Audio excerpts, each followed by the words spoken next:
Merhaba arkadaşlar, Ören Hanım YouTube kanalıma hoş geldiniz. Bugün size kare şeklinde buket battaniye yapımı anlatacağım. Çok fazla istek geliyordu. Daha önce biliyorsunuz yuvarlak şekilde güllü buket battaniye yapmıştık. Bugün de karesini anlatacağım. Çiçek olarak da gül kullanmayacağım arkadaşlar.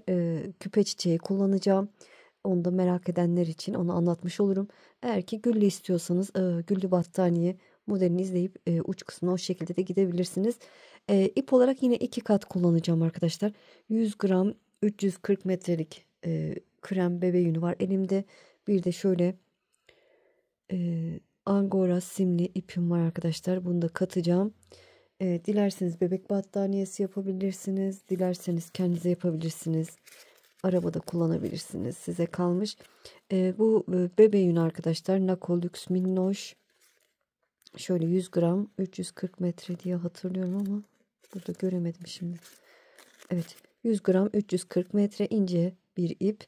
Bir de böyle dediğim gibi şunu markasını göstereyim. Alize simli şal ipi. Arkadaşlar bu çok tüylü değil arkadaşlar. Bunda siminden faydalanmak istedim. Bir de çabuk öreyim, çabuk bitsin istedim. Bu şekilde ikisini katıp yapacağım arkadaşlar. Ne kadar ip gider? Ben 1 metreye yakın örmek istiyorum. İnşallah yetiştirirsem 1 metrede yapabilirim.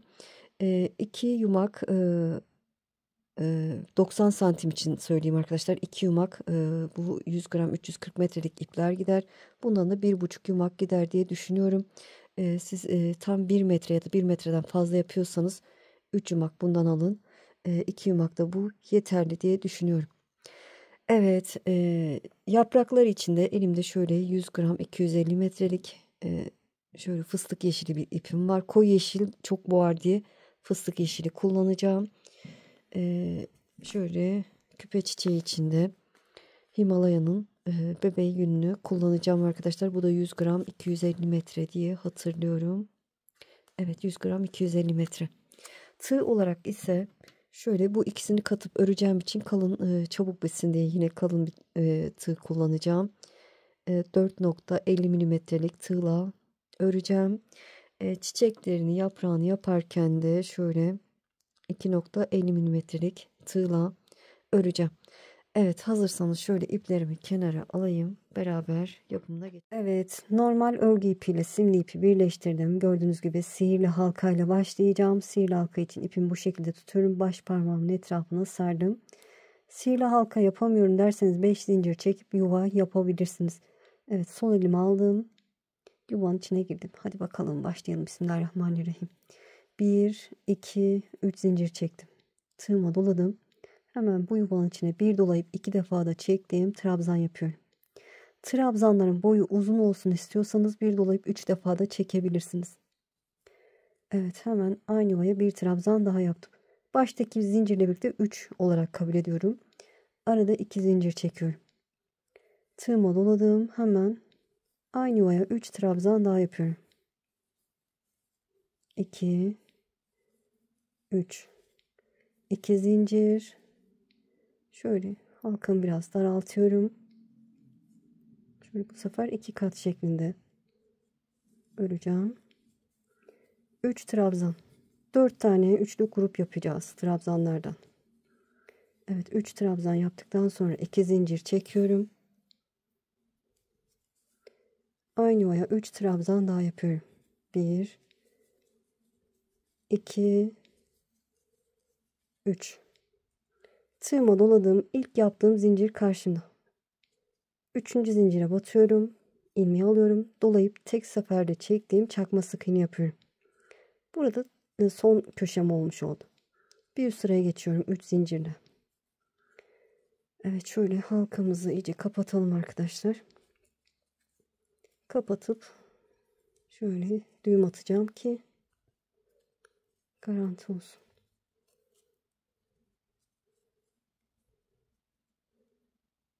Evet, ikinci sıraya geçmiş olduk. 4 tane köşem oldu bakın. 1, 2, 3, 4. Köşeden de bir üst sıraya geçmiş olduk. Tığıma doladım. Hemen aynı yuvaya boşluğa yani bir trabzan yaptım. Tığıma doladım. Sıradaki zincirin tepesine trabzan. Sıradaki trabzanın tepesine trabzan.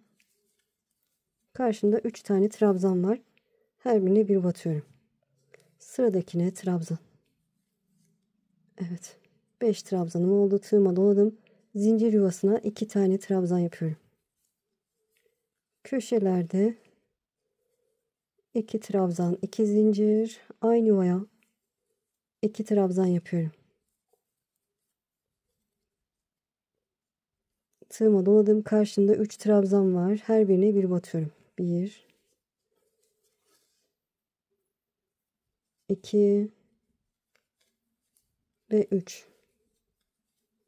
Köşeye geldim. Yine 2 trabzan zincir yuvasına. 2 zincir. Aynı zincir yuvasına 2 trabzan.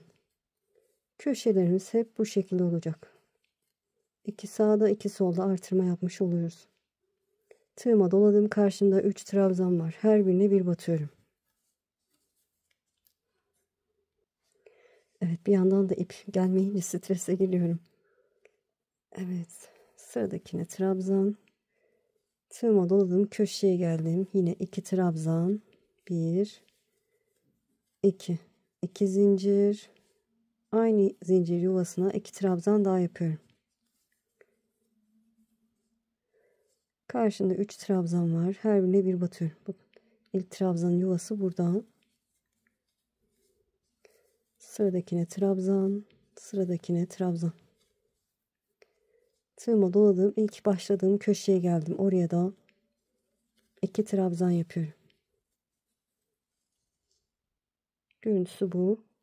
Tığıma doladım. Burada bir zincir çekebiliriz. O zaman çekersek buradaki boşluk büyük oluyor arkadaşlar. O yüzden direkt tığıma doluyorum. İlk yaptığım zincirin tepesine batıyorum. İğne alıp dolayıp tek seferde çektiğim çakma sık iğne yapıyorum. Bakın köşem yine oluşmuş oldu. 3 zincirle bir üst sıraya geçtim. Buradaki trabzan sayısı 3, 6, 7 tane gördüğünüz gibi. Her kenarda 7 trabzanımız oldu. 2 sağda 2 solda artırma oluyor. Hemen aynı yuvaya bir trabzan. Sıradaki zincirin tepesine trabzan. Her birine bir batıyorum. Kaç tane trabzanım varsa her birine bir trabzan yaparak ilerliyorum köşeye gelene kadar. Çok kolay gördüğünüz gibi. Evet. Köşeye geldim. 2 trabzan. 2 zincir. Aynı yuvaya 2 trabzan. Evet, artırmalarımız da bu şekilde oluyor. Sıradaki trabzanın tepesine trabzan. Ve yine her birine bir batarak ilerliyorum.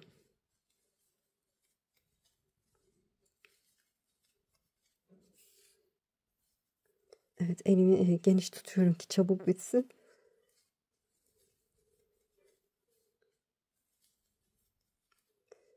Koton iplerle de yapabilirsiniz arkadaşlar. Köşeye geldim. 2 trabzan. 2 zincir.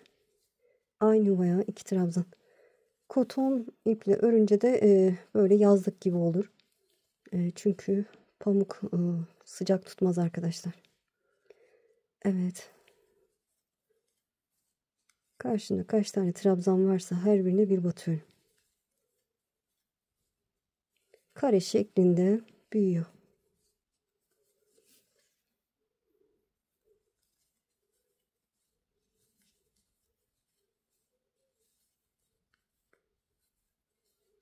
Evet, köşeye geldim. Zincir yuvasına 2 trabzan.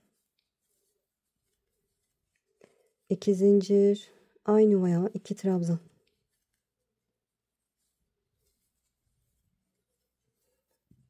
Evet. Karşımda kaç trabzan varsa hepsine bir batıyorum.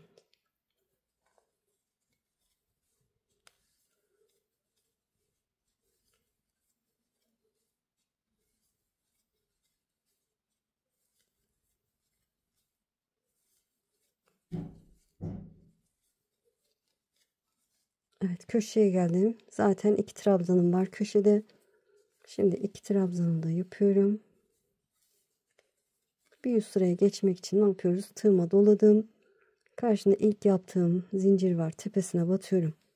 İlmeği alıyorum. Dolayıp tek seferde çektiğim çakma sık iğne yapıyorum. 3 zincir. Evet, bir üst sıraya hep bu şekilde geçeceksiniz. 3. sırayı tamamlamış olduk. 4. sıraya geçtik. Hemen aynı yuvaya bir trabzan yaptım. Sıradaki zincirin tepesine bakın, zincirle birlikte 2 olmuş oldu. Zincirin tepesine bir trabzan. Sıradaki trabzanın tepesine bir trabzan. Artık bilirsiniz arkadaşlar, bu şekilde ilerliyor. Artırmalar köşelerden oluyor. Zincir yuvasına gelince 2 trabzan, 2 zincir, 2 trabzan. O şekilde ilerleyeceksiniz. Bir üst sıraya geçişte burada yaptığımız gibi olacak. Boyutunu ne kadar örmek isterseniz arkadaşlar, bebek battaniyesi yapmak isterseniz 1 metrekare ya da 90 santim olana kadar bir uçtan bir uca örebilirsiniz.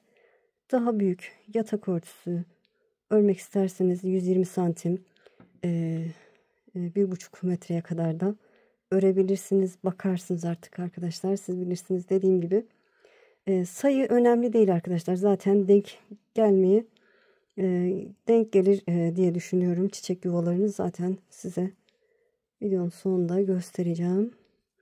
Böyle bu şekilde devam edelim. Sonrasını göstereceğim. Evet, gördüğünüz gibi benimki yeterli diye düşünüyorum. Ben 90 santim bir uçtan diğer uca 90 santim olana kadar ördüm. Bu kadar ördüm ancak biliyorsunuz çok yoğunum. Ama siz 1 metrede örebilirsiniz. 1 metre 10 santim 20 santim bakarsınız arkadaşlar. Kendinize yapıyorsanız 1 metre 20 santim olana kadar örebilirsiniz. Bebek için örecekseniz 90 santim ya da 1 metre olana kadar örebilirsiniz. Evet, sıranın sonundayım artık. Şöyle sıranın yine köşedeyim.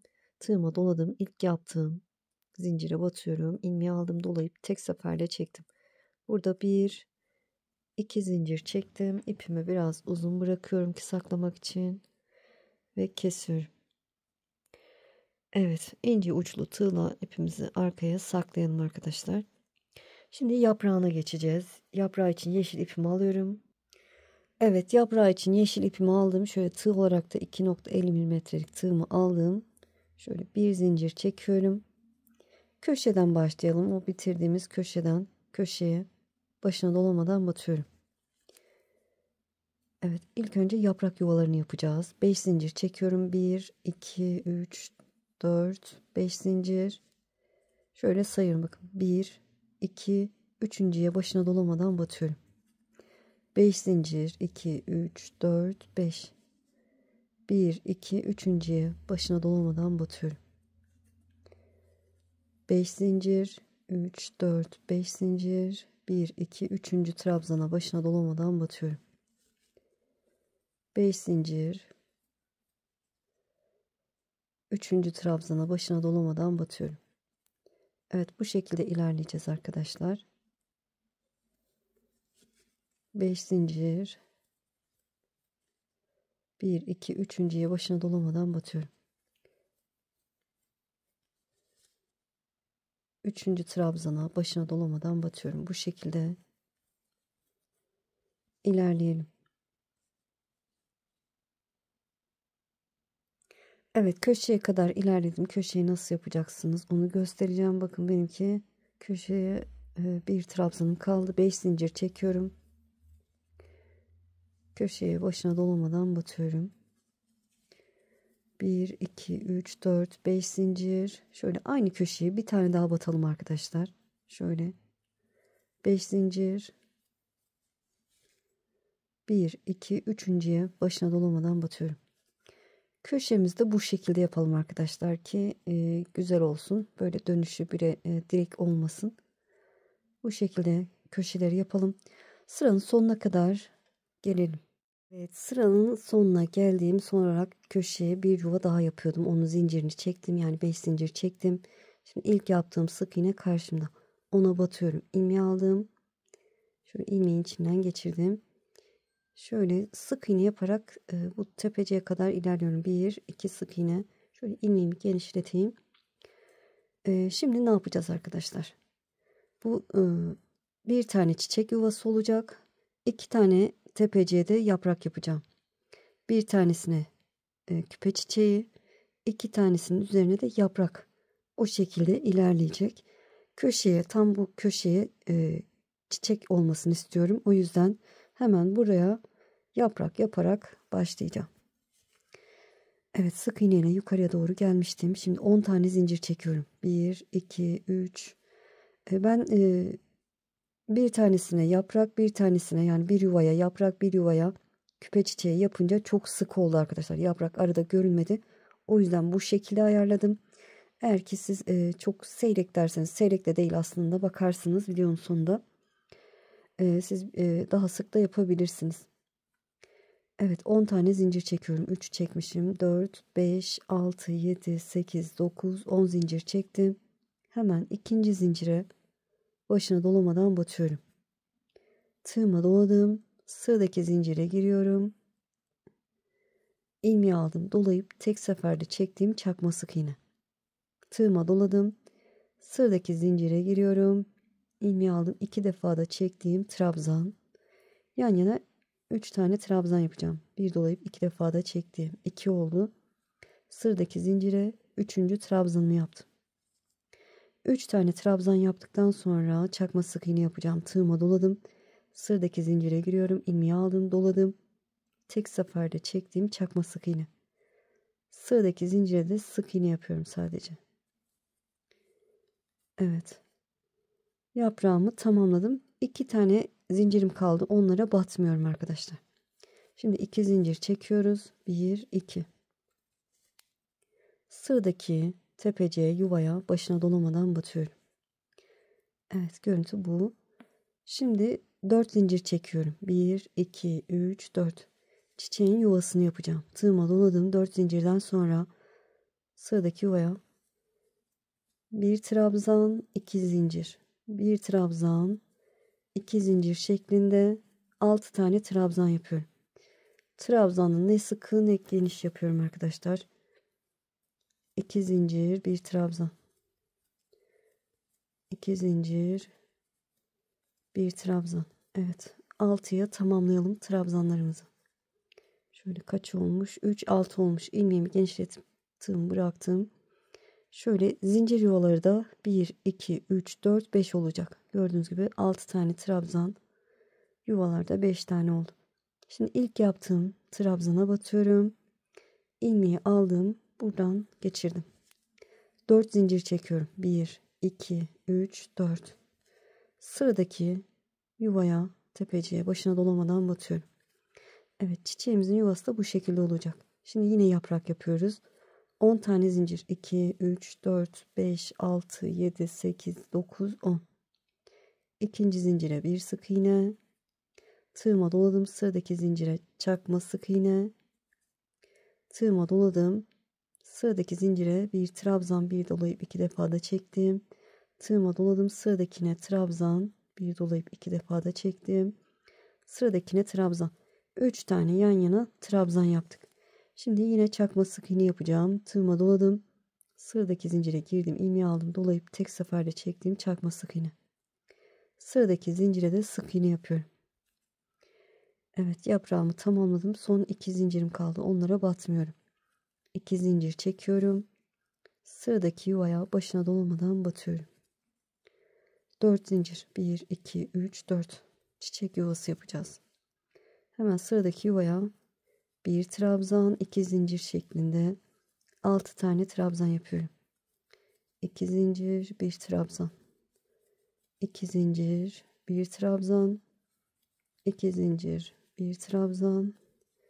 2 zincir, bir trabzan. Şöyle sayayım. 3, bakın 3, 6 tane trabzanım oldu. Şimdi ilk yaptığım trabzana batıyorum. İlmeği aldım. Buradan geçirdim. 1, 2, 3, 4 zincir. Sıradaki yuvaya başına dolamadan batıyorum. Evet, yine yaprak yapacağız. 10 zincir.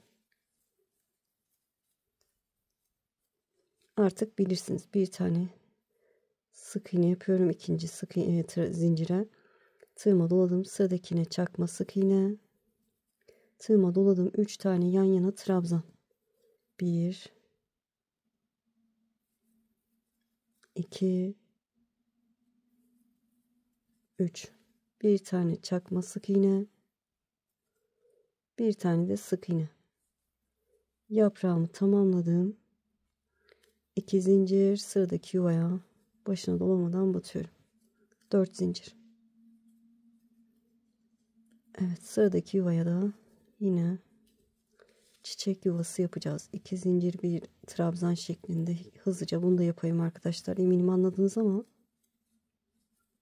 6 tane trabzan olacak şekilde yapalım. Saymadım ama. Evet, şöyle sayalım. 3, 6 tane olmuş. İlk yaptığım trabzana batıyorum. İlmeği alıp buradan geçirdim. 1, 2, 3, 4 zincir. Sıradaki yuvaya başına dolamadan batıyorum. 10 tane zincir çekiyorum. Evet, şöyle. Bakın arkadaşlar, genişliği gayet iyi. Şöyle kasmasında, kasmıyor da gördüğünüz gibi. Kasıyorsa bu aralardaki zincirleri fazla çekebilirsiniz. Burada mesela 11 zincir çekip yaprak yaparken burada dipte 3 zincir bırakabilirsiniz. Burada da 3 çekersiniz. O şekilde de yapabilirsiniz kasıyorsa. Evet. Sıranın sonuna kadar bu şekilde ilerleyelim. Önemli bir yer olursa gösteririm arkadaşlar. Evet, sıranın sonuna geldim arkadaşlar. Köşeden değil, biz ilerisinden başlamıştık. Şimdi köşeye çiçeğin yuvasını yaptım. 4 zincir çekiyorum. 2, 3, 4. Şöyle ilk başlarken sık iğne ile yukarıya çıkmıştık. O sık iğneye batıyorum. İlmeği aldım. İlmeği içinden geçirdim. Şöyle bir zincir.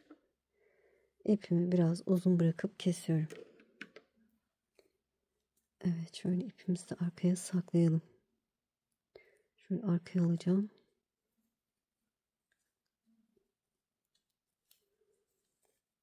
Burada şöyle şuraya geçip bir zincir çekeceğim. Bunu saklamışım oraya. Evet, bir zincir çekiyorum ki yukarıya çıkmasın. Sonra şöyle aralardan yürütüp kaybedeceğim arkadaşlar fazlasını. Evet, çiçeğin yapımına geçelim. Çiçek için eflatun ipimi alıyorum.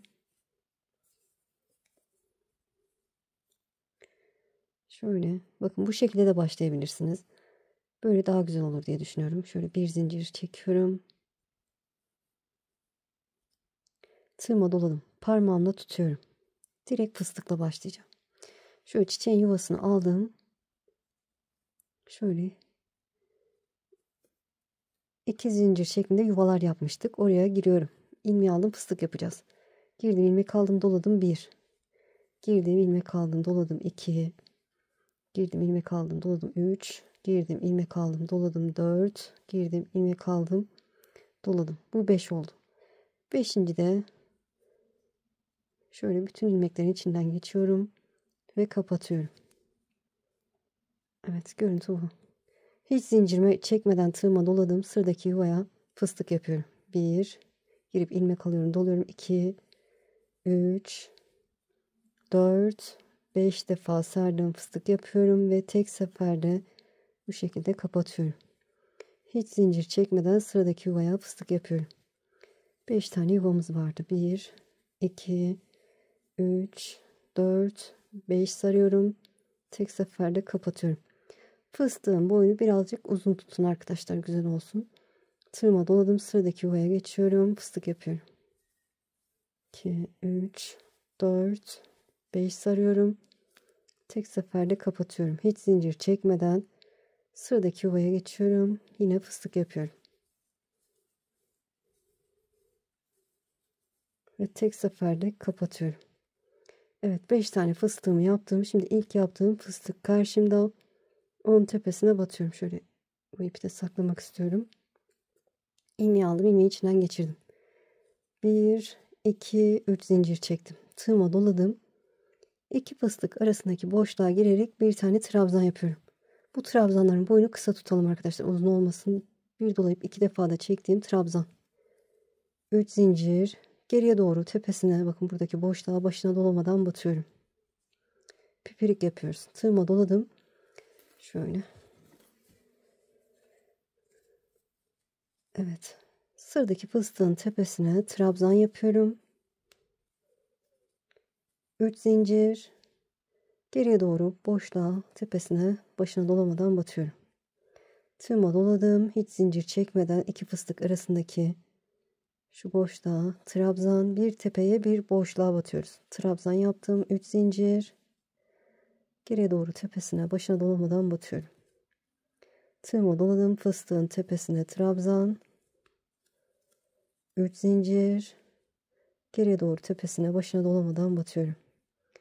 Tığıma doladım. İki fıstık arasındaki boşluğa trabzan. 3 zincir. Tepesine, başına dolamadan batıyorum. Tığıma doladım. Sıradaki fıstığın tepesine trabzan. 3 zincir. Tepesine, başına dolamadan batıyorum. İki fıstık arasındaki boşluğa trabzanımı yaptım. 3 zincir. Tepesine batıyorum. Sıradaki trabzanın tepesine trabzan. 3 zincir. Tepesine sık iğne yapıyorum. Evet, karşımda şu araya da batalım bir tane, bakın araya batmamışım. Trabzan yapıyorum. 3 zincir, tepesine, başına dolamadan batıyorum. Karşımda ilk yaptığım zincirim var. Ona batıyorum. İlmeği aldım. İlmeğin içinden geçirdim. Buraya pipirik de yapabilirsiniz. Evet, yapalım. Sorun olmaz. 3 zincir. Şöyle şuraya başına dolamadan batıyorum. Evet, geriye doğru batmış olmadım ama şöyle.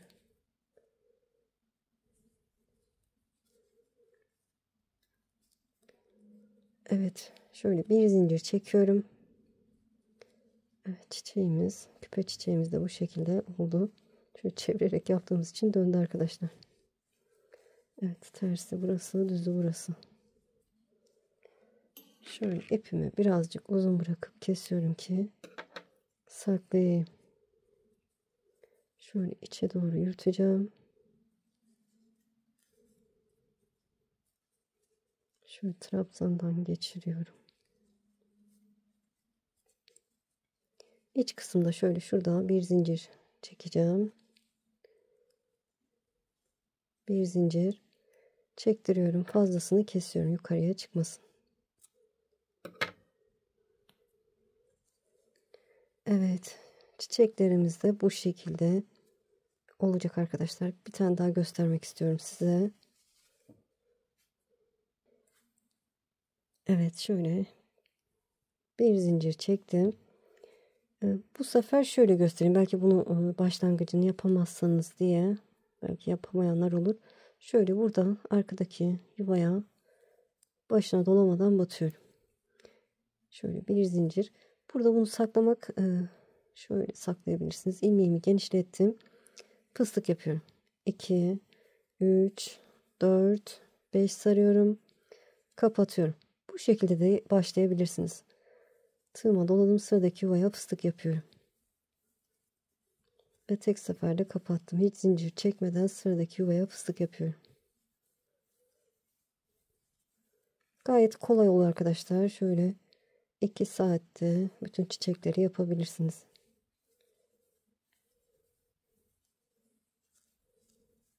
Kapattım. Evet, 5. fıstığımı yapıyorum.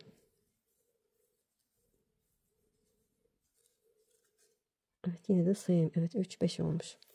Şimdi ilk yaptığım fıstığın tepesine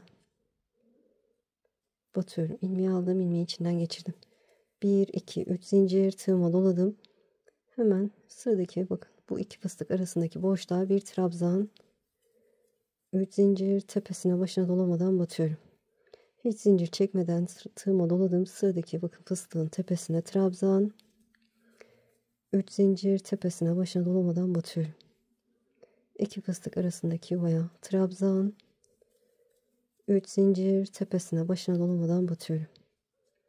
Fıstığın tepesine trabzan, bir tepesine, bir iki fıstık arasına, bu şekilde trabzanlı pipirik yapalım arkadaşlar.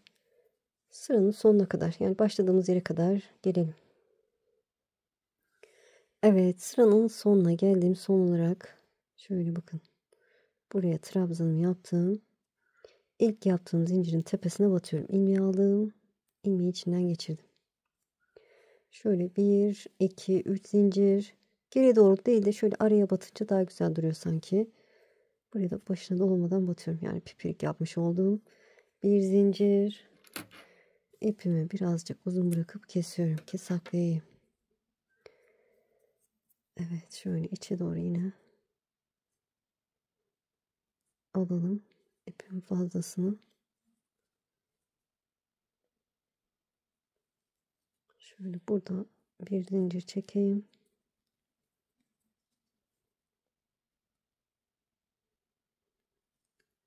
Yukarıya çıkmasın, şuradan şöyle saklayıp fazlasını kesiyorum.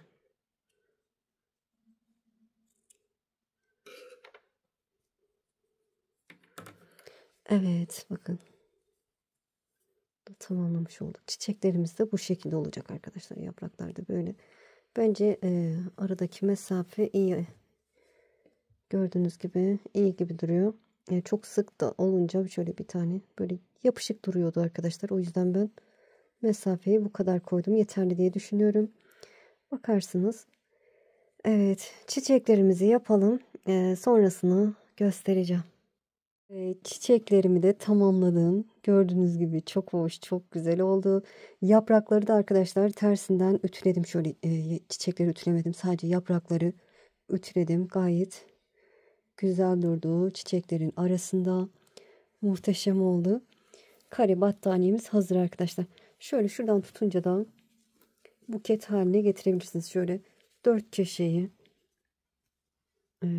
böyle birleştirince şöyle seriyorum.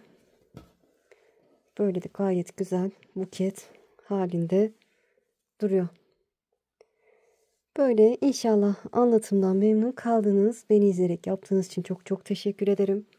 Kanalıma abone değilseniz abone olursanız sevinirim. Videoları beğenip paylaşırsanız, yorum yaparsanız bana destek olmuş olursunuz. Şimdi değil ileride örmek istiyorum derseniz de kaydet butonuna basın. Daha sonra kaydettiğiniz videolar arasında bulabilirsiniz. Sizi çok seviyorum. Kendinize iyi bakın. Allah'a emanet olun. Hoşça kalın.